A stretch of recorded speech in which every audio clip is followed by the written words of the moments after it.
Sahabat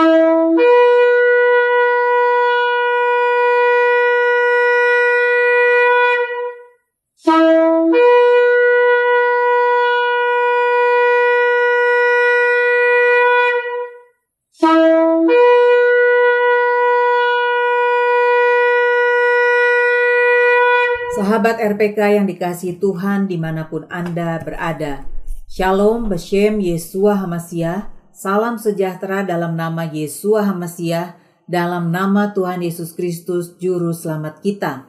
Selamat mengikuti siaran Tekiah, Telaah Kata Ibrani Alkitabiah bersama Bapak Gembala Benyamin Obadiah, Ketua GKMI, Gereja Kehilat Mesianik Indonesia, Jakarta. Tekiah adalah cara peniupan shofar seperti yang sudah didengar tadi. Siaran Tekiah dimaksudkan untuk menggali kebenaran Alkitab dari bahasa dan masyarakat Ibrani yang menjadi persemaian tumbuhnya iman Kristiani kita yang berasal dari tanah perjanjian Israel di Timur Tengah. Saudara dapat mengajukan pertanyaan ke 0812 9912 430. Shalom Pak Ben. Shalom Wira, shalom sahabat RPK dimanapun Anda berada. Hari ini kita akan membahas kata Ibrani Hoshana Rabba, artinya mohon keselamatan yang besar. Dalam bahasa Ibrani dieja He, Vav, Shin, Ayin, Nun, Alef, dibaca Hoshana, artinya selamatkanlah. Dan Res, Bet, He, dibaca Rabba, artinya besar. Lengkapnya Hosana Rabba. Hoshana Rabba adalah nama hari ke-7 dalam perayaan Sukkot, Pondok Daun, The Feast of Tabernacles. Hosana Rabba, mohon keselamatan yang besar. Hari Raya Pondok Daun, Hag HaSukkot, haruslah kau rayakan 7 hari lamanya apabila engkau selesai mengumpulkan hasil Ha'asif di tempat pengirikanmu dan tempat pemerasanmu. Haruslah engkau bersukaria, samahta, pada hari rayamu itu. Engkau ini dan anakmu laki-laki serta anakmu perempuan, hambamu laki-laki dan hambamu perempuan, dan orang Lewi, orang asing, ger, anak yatim dan janda yang di dalam tempatmu. Ulangan 16 ayat 13-14. Hari Raya Sukkot adalah hari raya tahunan yang ke-7 yang diperintahkan untuk dirayakan oleh orang Israel dan bangsa-bangsa non-Israel yang disebut orang asing, ger. Ger yaitu bangsa-bangsa juga dilibatkan sejak awal. Bisa Bapak jelaskan pengertian ger di sini? Ya, baik. Di abad 21 ini ada tafsir yang berbeda terhadap istilah ger. Di lingkungan rabbinik ada, khususnya pada Judaism modern, ger dipandang sebagai proselit ke Judaism. Pandangan ini kemudian diadopsi oleh Kristen bangsa-bangsa sebagai argumen teologis untuk mempertahankan status quo bahwa Kristen bangsa-bangsa tak perlu merayakan 7 hari raya Alkitabiah. Terhadap kedua pandangan ini, Tekiah, Telaah Kata Ibrani Alkitabiah, Mesianik, mengambil pendekatan historis dalam membaca naskah Torah. Secara historis, tidak ada indikasi apapun yang menunjukkan bahwa di zaman Mose telah terdapat upacara konversi atau proselit dari bangsa-bangsa ke dalam Judaisme.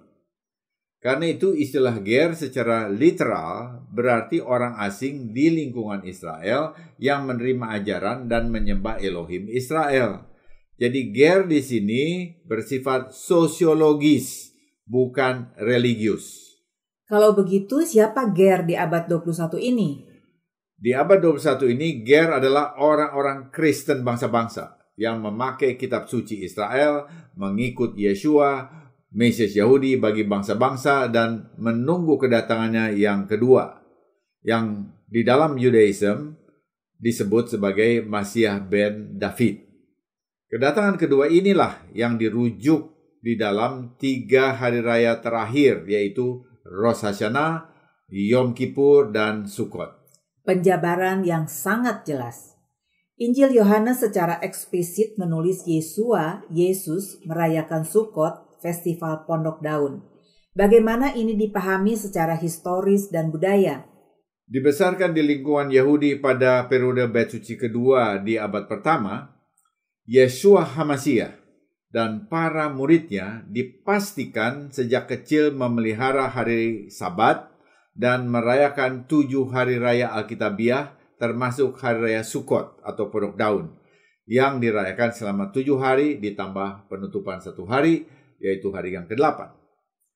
Walaupun sejak hari pertama Sukkot dirayakan dengan sukacita, puncak perayaan terjadi justru pada hari ke-7 yang disebut Hoshana Rabbah.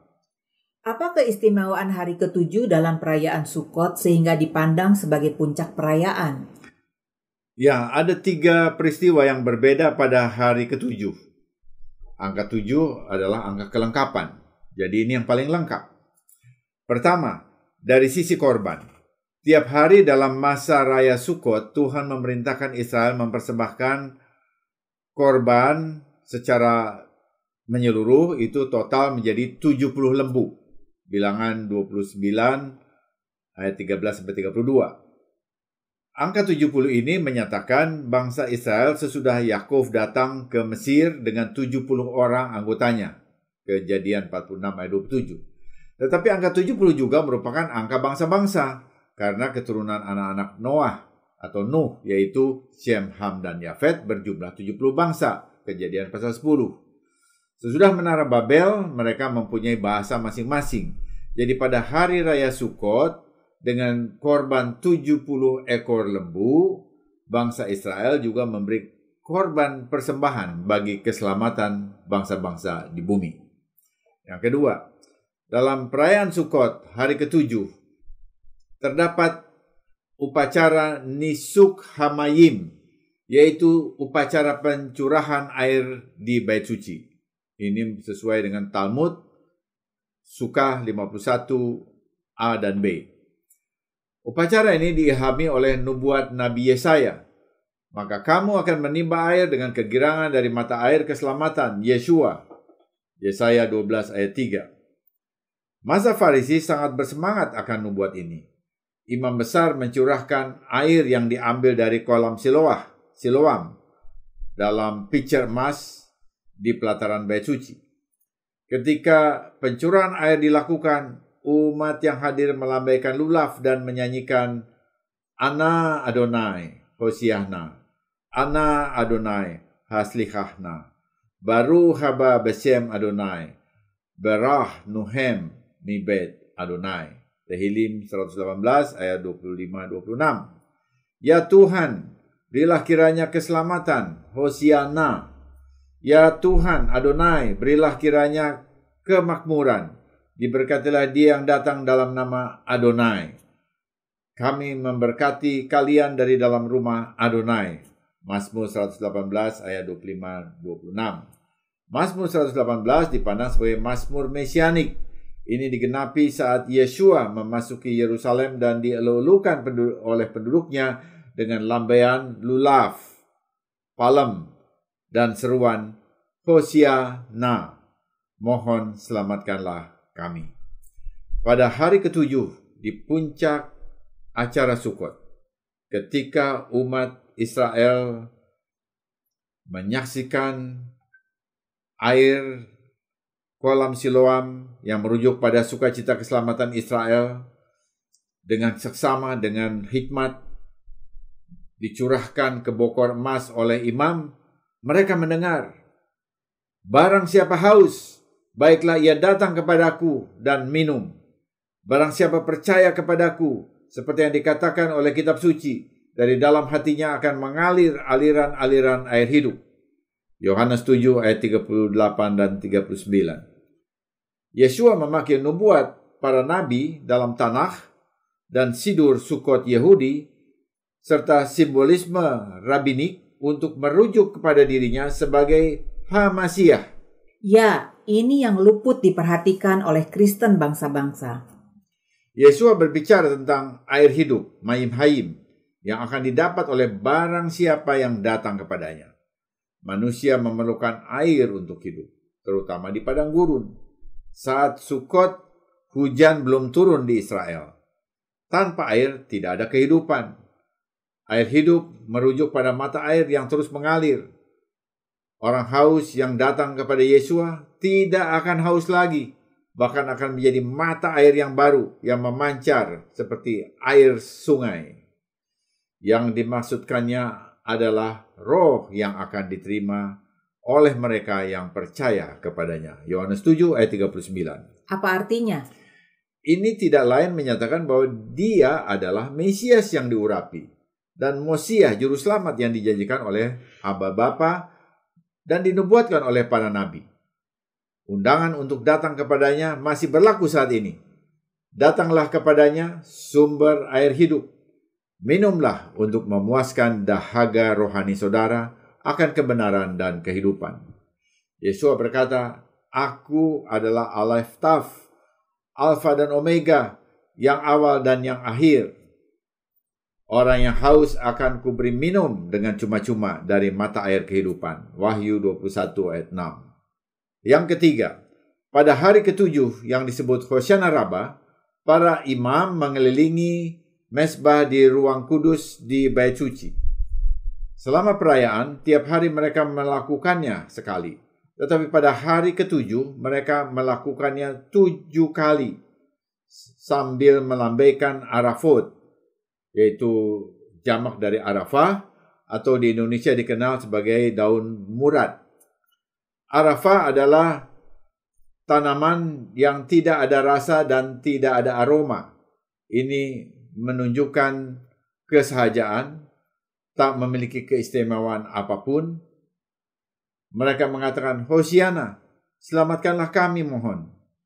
Sambil memukul-mukulkan daun arafah ke tanah untuk menunjukkan bahwa keselamatan itu didapat bukan karena keistimewaan atau kehebatan mereka, tetapi oleh karena perkenan Tuhan. Perhatikan, sikap ini muncul dari pemahaman Torah, bahkan sebelum Injil ditulis. Dalam jangka pendek, aspek keselamatan apa yang mereka harapkan? Turunnya hujan. Iklim padang gurun di Israel sangat memerlukan air hujan. Air adalah kehidupan. Namun secara rohani ini berarti mendapat bagian di olam haba, dunia yang akan datang. Yesua mengabarkan Injil Kerajaan sejak memulai pelayanannya dengan menyembuhkan orang. Matius 4 ayat 23.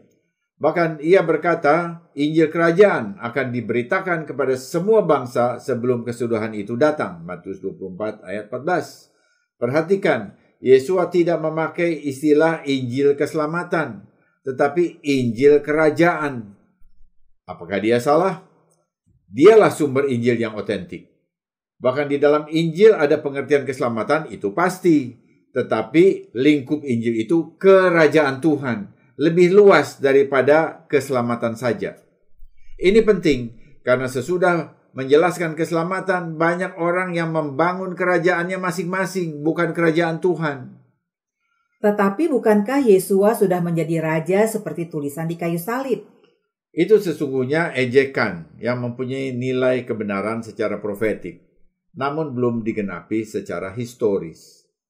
Secara historis, ia harus menjadi raja secara politis pada kedatangannya yang kedua, seperti yang dikatakannya sendiri, Matius 24 ayat 30. Bahkan menurut Wahyu 20 ayat 4 dan 6, Mesias Yesua akan memerintah sebagai raja selama 1000 tahun di bumi. Orang yang setia sampai menjadi martir, setia sampai pada akhirnya menjadi martir, akan dibangkitkan dan akan memerintah bersama Raja Mesias Yesua selama 1000 tahun. Ini belum terjadi, masih harus kita songsong. Hari Raya Sukot mengingatkan kita akan janji kerajaan Mesias 1000 tahun damai di bumi sampai digenapi. Sukot juga mempunyai arti profetik yang masih harus dipenuhi secara eskatologis di akhir zaman, yaitu sebagai hari raya pengumpulan hasil, Hak HaAsif, the day of ingathering, Keluaran 34 ayat 22. Bangsa Israel akan dikumpulkan dari segala penjuru di bumi ke Yerusalem. Yehezkiel 22 ayat 19. Bangsa-bangsa juga dikumpulkan di Yerusalem untuk merayakan Hari Raya Sukkot. Zakaria 14 ayat 6. Bahkan bagi yang tidak mau datang, misalnya Mesir, mereka tidak akan melihat hujan turun di negaranya. Zakaria 14 ayat 17. Suatu kumpulan besar orang banyak yang tidak dapat terhitung banyaknya dari segala bangsa dan suku dan kaum dan bahasa akan berdiri di hadapan tahta Anak Domba. Mereka memakai jubah putih dan memegang daun-daun palem di tangan mereka. Dan dengan suara nyaring mereka berseru, "Keselamatan bagi Elohim kami yang duduk di atas tahta dan bagi Anak Domba." Wahyu 7 ayat 9-10. Mengapa mereka memegang sepalem? Ini adalah lulav yang menjadi lambang Hari Raya Sukkot. Jelas Sukkot merujuk kerajaan Mesias di bumi. Kita melihat hubungan yang jelas antara Injil Kerajaan dan Sukkot. Itulah sebabnya Injil mencatat bahwa Yeshua merayakan Sukkot. Ini juga kurang ditekankan di lingkungan Kristen bangsa-bangsa. Dogma rapture seakan-akan pengangkatan ke surga itu sudah menjadi segala-galanya. Dalam Yohanes 1 ayat 14 tertulis, "Firman itu berdiam di antara kita." Apakah ini ada hubungan dengan Sukkot, pondok daun? Ya, kata berdiam dalam bahasa Yunani adalah skenoo, yang berarti tabernakel atau kemah. Dalam naskah Septuaginta Yunani, ternyata ada kata ini, skenoo, yang dipakai untuk menerjemahkan sukah. Itu di dalam Imamat 23 ayat 44. Jadi Yesua Sang Mesias sungguh datang untuk bersukah atau bertabernakel, berpondok daun di antara kita. Dalam Pardes, ilmu tafsir Yahudi, pemakaian sukah untuk merujuk kehadiran Yesua di bumi mengindikasikan bahwa Yesua dilahirkan pada Hari Raya Sukkot yang berlambangkan sukah, pondok daun. Ini menarik karena Injil juga mengindikasikan kapan Yesua lahir. Ya, Injil Matius dan Lukas memuat peristiwa kelahiran Yesua, namun tidak secara tegas menyatakan kapan hari kelahirannya. Injil Yohanes memakai kiasan untuk merujuk kepada hari kelahirannya. Nah, karena memakai kiasan dan kurang tidak secara eksplisit, hal ini mengakibatkan tiap mazhab Kristen mempunyai tafsir masing-masing. Komunitas orang percaya Yahudi dan Kristen bangsa-bangsa mempunyai tradisi masing-masing sehubungan dengan kelahiran Yesua. Tertullian dari Kartage 155-200 Masehi misalnya, melihat ada tradisi Yahudi yang menganggap hari kematian orang benar atau sadik sama dengan hari kelahirannya. Karena ingin mendapatkan hari kelahiran Yesus, ia meminjam tradisi Yahudi, lalu ia memodifikasinya secara sepihak. Tertullian kemudian membuat asumsi, anggapan, bahwa hari kematian Yesus pada tanggal 25 Maret atau setara dengan 14 Nisan Ibrani, juga merupakan hari ketika Yesus mulai dikandung oleh Maria, ibunya. Kemudian tanggal tersebut itu dirayakan sebagai hari pemberitaan kelahiran Yesus, Annunciation Day, yang dikaitkan dengan pemberitaan malaikat Gabriel kepada Maria di Nazaret. Anggapan ini kemudian menjadi dasar perhitungan bahwa Yesus dikandung dan disalib pada tanggal yang sama, 25 Maret. Dengan menambah 9 bulan, maka dengan mudah didapatkan Yesus lahir tanggal 25 Desember. Karena ia hidup di abad 2, maka Kristen bangsa-bangsa selanjutnya mengikuti Tertullian tanpa melakukan penelitian akan dasar penetapan yang dipakainya.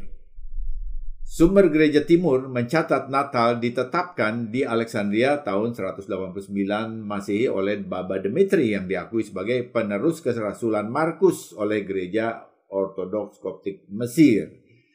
Ia menetapkan bahwa Yesus Kristus lahir pada tanggal 25 bulan ke-9 Ibrani Kislev atau bulan keempat Mesir. Menurut sumber tersebut, selanjutnya gereja Roma pada masa Paus Julius I 336 sampai 352 Masehi mulai turut merayakan Natal pada hari yang sama, yaitu 25 Desember.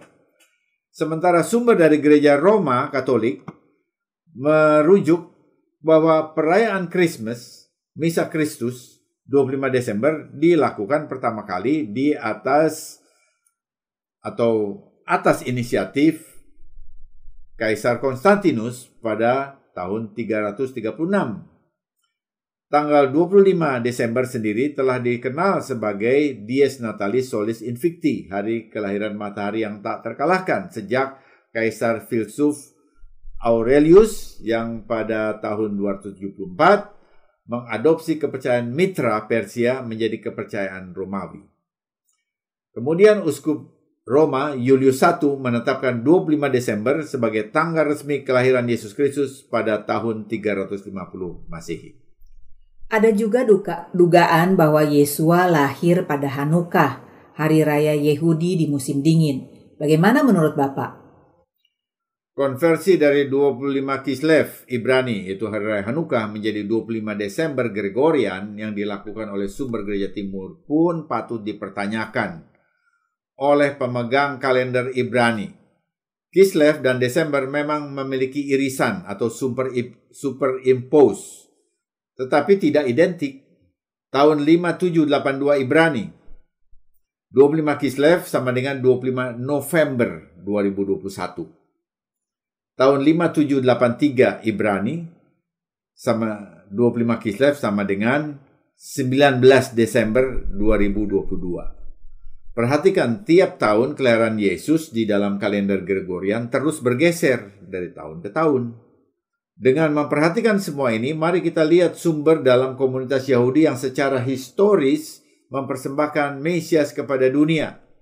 Ada dokumen kuno di lingkungan Yahudi yang meneguhkan bahwa murid-murid Yesua di abad pertama merayakan Sukkot dengan menambahkan peringatan kelahiran Yesua. Dokumen itu disebut Agatha de Simon Kefa. Dokumen ini ditulis pada abad 2 di lingkungan umat Yahudi yang belum percaya, guna membentengi diri mereka dari tarikan untuk menjadi pengikut Yeshua HaMashiach. Legenda ini menyebut Simon Kefa atau Simon Petrus, salah seorang pemimpin murid-murid Yeshua, yang oleh orang Yahudi yang belum percaya diduga ingin menyimpangkan orang Yahudi dari tradisi Yahudi yang merayakan 3 masa raya, yaitu Pesak, Shavuot, dan Sukkot. Dalam Agatha de Simon Kefa tertulis, kalian tidak akan merayakan hari raya roti tak beragi, tetapi merayakan kematiannya. Pada perayaan Shavuot merayakan 40 hari dari penyalipannya sampai kenaikannya ke angkasa. Dan pada hari raya Sukkot kalian akan merayakan kelahirannya, dan kemudian 8 hari dari kelahirannya kalian merayakan penyunatannya. Kata gantinya di sini merujuk pada Yeshua. Tulisan tua ini memberi petunjuk cara murid-murid Yahudi Yeshua HaMashiach merayakan Muadim, hari raya Tuhan, dengan rujukan kepada Yeshua. Murid-murid Yeshua merayakan Sukkot, Pondok Daun, bersama dengan merayakan kelahiran Yeshua. Dan pada hari ke-8, yaitu Shemini Atzeret, dengan mengingat hari penyunatan Yeshua, sesuai yang tertulis dalam Injil. Kita bersyukur dokumen tua seperti ini dapat berbicara tentang tradisi mesianik historis yang dipulihkan bagi kita, agar lebih disiapkan untuk menyongsong kembali Yeshua sebagai Raja Mesias. Hari Raya Alkitabiah yang diperintahkan Tuhan selalu bermanfaat guna meneguhkan iman kita. Dengan Hoshana Rabbah kita diingatkan bahwa keselamatan kita sepenuhnya bergantung dari belas kasihan Tuhan. Setiap hari raya menegaskan bahwa Yesua adalah Mesias yang diurapi dan Moshiach, juru selamat kita. Semoga siaran ini memberkati saudara. Informasi bagi saudara.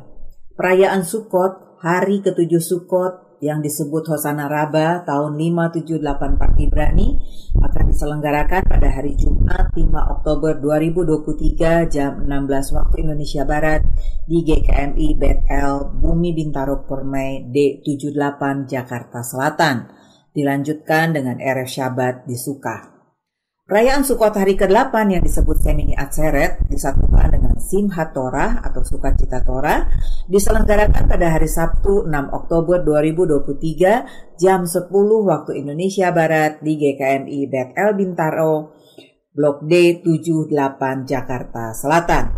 Sudah narasi ini kita akan mendengar lagu Hosanna Rabba Ibrani berjudul Hosia et Amecha, Selamatkanlah umatmu, oleh Bari dan Batya Segal dari Israel. Sebuah permohonan kepada Raja Mesias yang akan datang sesuai Mazmur 28 ayat 9. Selamatkanlah kiranya umatmu dan berkatilah milikmu sendiri. Gembalakanlah mereka dan dukunglah mereka untuk selama-lamanya. Dialah Mesias ben Yosef yang akan datang kembali sebagai Masiah ben David. Kiranya kita melihat dia kembali pada masa hidup kita. Amin.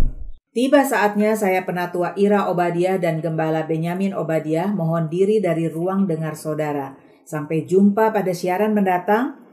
Yesua keselamatanku, Torah kesukaanku, menuju kepenuhan bangsa-bangsa. Hak Sameach.